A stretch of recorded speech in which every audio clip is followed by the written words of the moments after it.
and I always hark on about the British because but this remarkable decision of the British Armed Forces. Well, it's the idiots at the Ministry of Defence who retiring our fleet of 14 Hercules C-130 transporters. Now, other countries like France and Germany, which, as does the United Kingdom, have the Airbus A400M transporters, also run the Hercules because the Hercules can do slightly different things. And it just seems short-sighted when there is a war in Europe to be actually getting rid of any capacity, still reducing troop numbers. I mean, it just beggars belief. Absolutely, and as you mentioned, especially when it comes to production, the decision should have been taken, to be honest, even as there was just a Russian military buildup around Ukraine's borders in late 2013, but the last moment that it should have happened should have been February 24th with the full-scale invasion.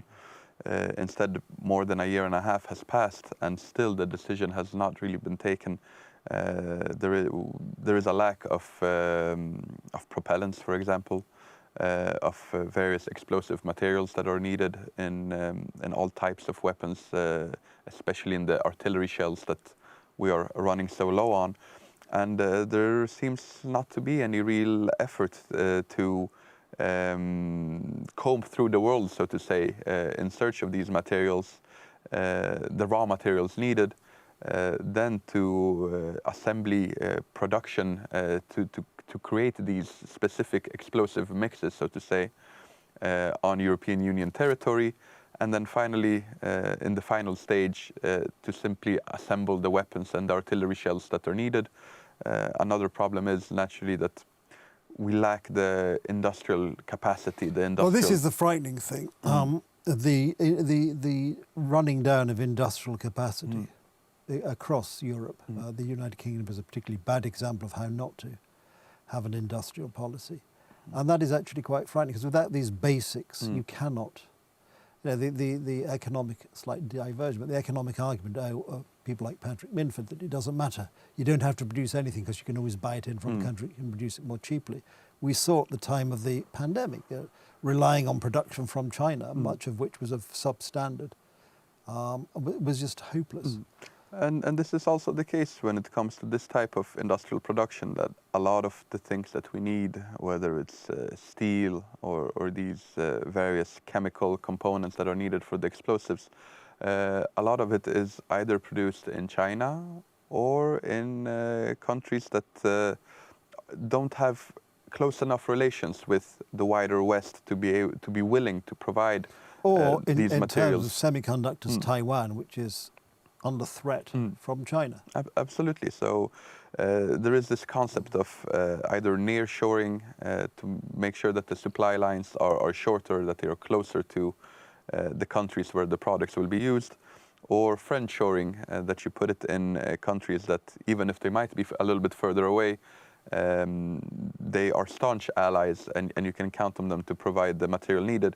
This is, for example, a strategy that Poland is using with South Korea, which still has this enormous capacity for industrial production and especially military production.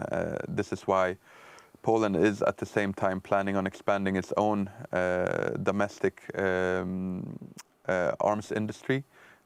However, it's clear that to expand that capacity, it could take 5-6 years before some of these products are ready to roll off the factory floor.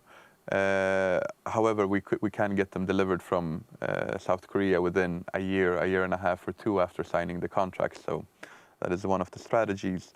But in 2014, apart from this 2% target that was demanded from member states, there was also another target on 20%. That 20% of those 2% of military spending should be simply spent on arms acquisitions. Otherwise, in many NATO countries, a large part of that money was spent on salaries, pensions, and these sorts of things, which of course is all very noble, but really what you want it to be spent on are active military personnel and lots and lots of equipment. Because if you want to, I know the famous saying, if you want peace, prepare for war. And I think we have been very complacent in Europe over recent years. And it's funny, there's this sort of schizophrenia in the European Union, which on the one hand seems to be very anti-American in some ways, and yet apes everything the Americans do. There's coming into this new passport system where you'll have to fill in a piece of paper to come into the European Union just because the Americans do it. And these sort of talks about a European army. Well, you don't need a European army when you have NATO. With this European army, it's also very worrying that we have elements within NATO who, it seems that they keep trying to undermine this relationship with America. You mean the French? Yes, especially the French. Especially the French, yes. There are some forces in Germany that are trying to do the same, but the French are probably the most clear example. Adam, I'm going to have to ask you to pause there. As usual, we've run out of time, but we'll pick it up next time. There we are. I've interrupted Adam almost in mid-sentence, but fear not, if you join us next time, as we hope you will, we'll pick up the story. In the meantime, thank you very much and look forward to seeing you next time on Poland Daily History.